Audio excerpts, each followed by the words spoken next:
আসসালামু আলাইকুম। আজকে আমি ফেনী ভিক্টোরিয়া হাই স্কুলে অ্যাপ্লাই, রিটেন এবং ভাইবা অভিজ্ঞতা শেয়ার করব।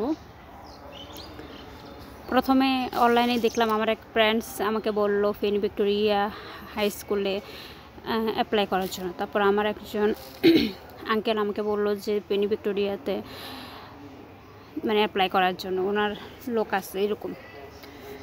তারপর আমি কি করলাম, দুজন ম্যাথ টিচার নেবে। তো আমি কি করলাম, 300 টাকা ব্যাংকে পে অর্ডার করলাম, কমিশন ইসলামী ব্যাংকে পে অর্ডার করলাম। তারপর ফেনী গিয়ে তো ওখানে আমার আসতে যাইতেও 200 টাকা ভাড়া গেছে। তো ব্যাংক ড্রাফট সহ 300-350 টাকা চলে গেছে।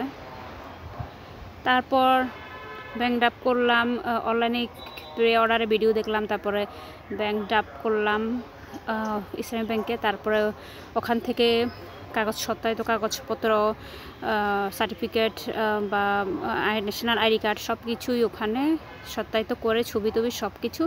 তারপরে একটা নিয়োগপত্র লিখেছি, যেটা আমি অনলাইনে শেয়ার করেছিলাম।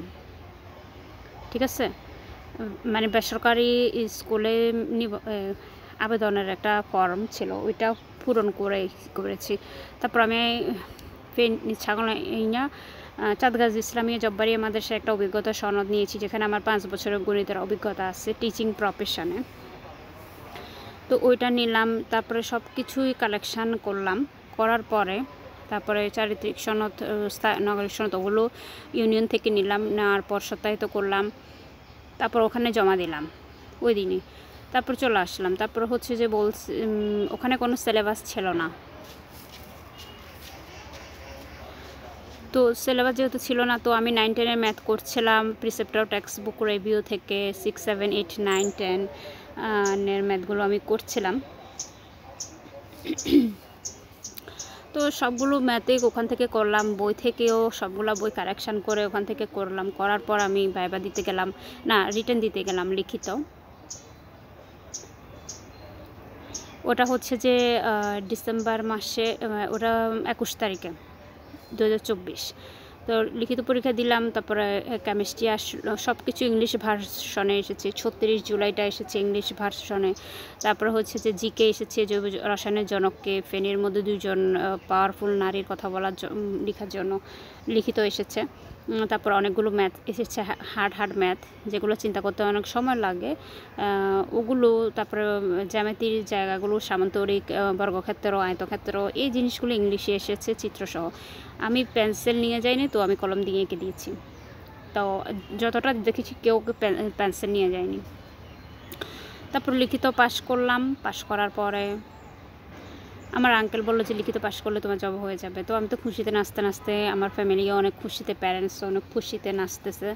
তো আমি লিখিত টিকে গেলাম। টিকে যাওয়ার পর 10 জানুয়ারি ছিল ভাইবা। তো ওই দিন উপরে একটা স্কার্ফ পরে, 3 পিস পরে আমি সুন্দর করে ফিটফাট করে গেলাম, ফেনী চলে গেলাম 10 জানুয়ারি 2025। তো যাওয়ার পরে আমার 1 নম্বরের ভাইবা সিরিয়াল ছিল। তো আমি সেখানে আমাকে ওনারা সামান্তরিক, বর্গক্ষেত্র, তারপর পিথাগোরাসের উপপাদ্যটা কাকে বলে বা কীভাবে হয়েছে, অতিভুজ স্কোয়ার ইকুয়াল লম্ব স্কোয়ার প্লাস ভূমি স্কোয়ার,